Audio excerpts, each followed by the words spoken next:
Donc nous allons voir dans ce tuto comment faire une mise en plan de définition d'un ensemble. Donc dans un premier temps, nous allons faire une nomenclature générale. Donc je clique droit sur mon ensemble, nomenclature. Donc toujours dans les modèles de société, je vais aller chercher nomenclature générale.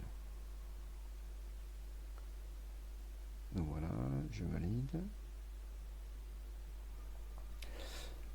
Donc voilà la nomenclature générale. Donc la nomenclature générale, vous aurez les quantités, désignations, la matière et la masse. Vous pouvez avoir aussi une colonne commentaire si vous voulez. Donc là je suis en mode multiniveau, donc c'est-à-dire que j'ai mes assemblages et mes pièces.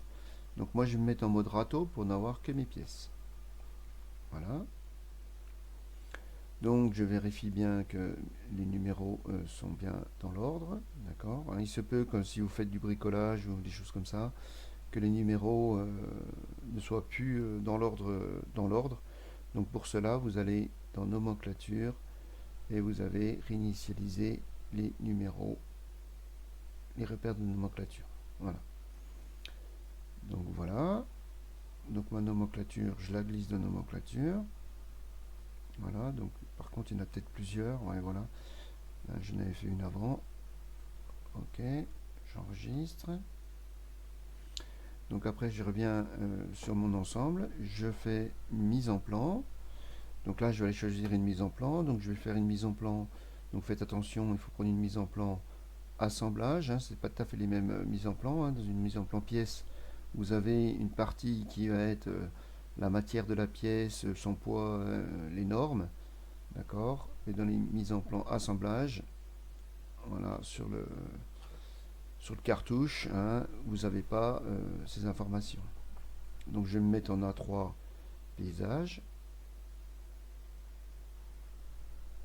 Voilà.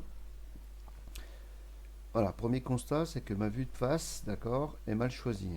Ma vue de face, donc là je vois c'est le dessous de mon ensemble. La vue de face serait plus cette vue-là.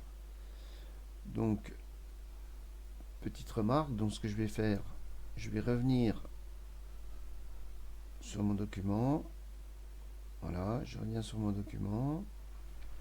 Je mets mon ensemble de manière à que ma vue de face soit la vue normale. Et après, je viens dans caméra, vue de face, définir à partir de cette vue et je valide.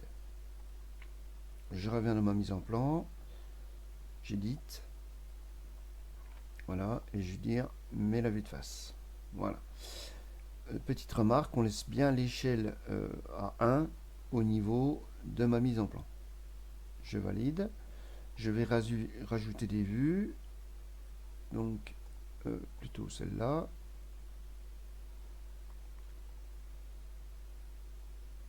Non. Tac, tac. Voilà.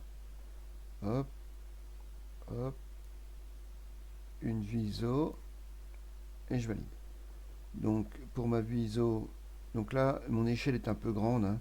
Donc ce que je vais faire, je vais venir cliquer droit sur mon cartouche, échelle.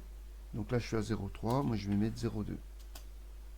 Voilà. Alors c'est important de faire comme ça, de laisser la vue à l'échelle 1 et après de modifier l'échelle du cartouche.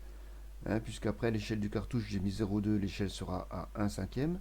C'est-à-dire que ça représente 1 cm, 1 mm sur mon plan, représente 5 mm en réel. Donc si à partir du plan on veut faire des mesures, il faut que l'échelle corresponde exactement à mon dessin. Donc par contre je vais modifier l'échelle de ma vue ISO, puisque là c'est seulement pour avoir une vue, je ne vais pas faire de mesure dessus, donc je peux la diminuer un peu, voilà, histoire de gagner un peu de place.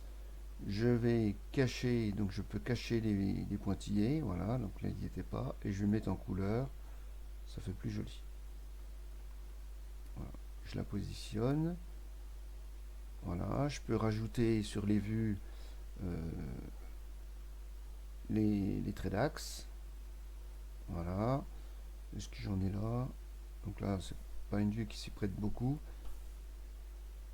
mais voilà. Et je vais ensuite glisser ma nomenclature. sur mon plan. Voilà. Point de départ, point d'arrivée. Hop là.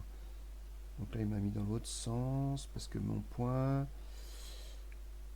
Ah oui, c'était marqué en haut à gauche. Donc voilà, je dirais en haut à bas, en bas.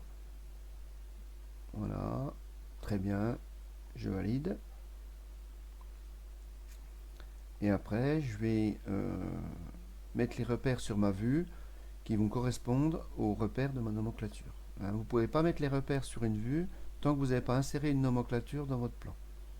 Donc voilà, repère de la nomenclature.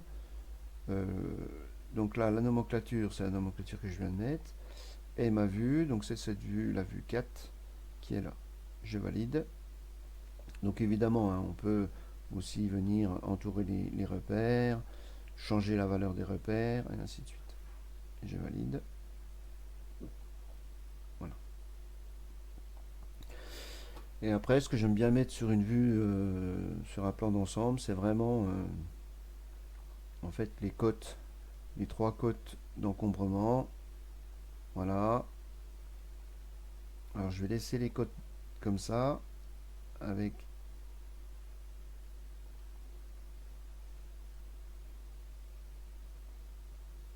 des... Donc voilà. Petite remarque, hein, donc là je vois que mes côtes sont pas arrondies, hein, donc bon, c'est un peu ridicule de laisser ces côtes là. Donc la solution, c'est aller dans le style de la côte, hein, pour changer tous les styles de toutes mes côtes. Donc ça, le style de la côte, c'est le style de côte 1, je l'édite. Et je viens changer, donc là je peux changer sa police, hein, si je veux écrire un peu plus gros, par exemple je vais mettre en 5. Voilà. Et je vais changer le format des unités, donc là 3 chiffres derrière la virgule, donc moi je vais mettre aucun chiffre derrière la virgule. Voilà, et je valide.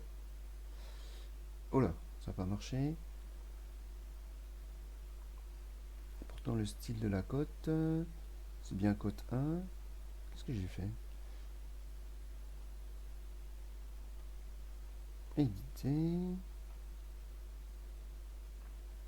Format des unités, c'est là que je me suis trompé.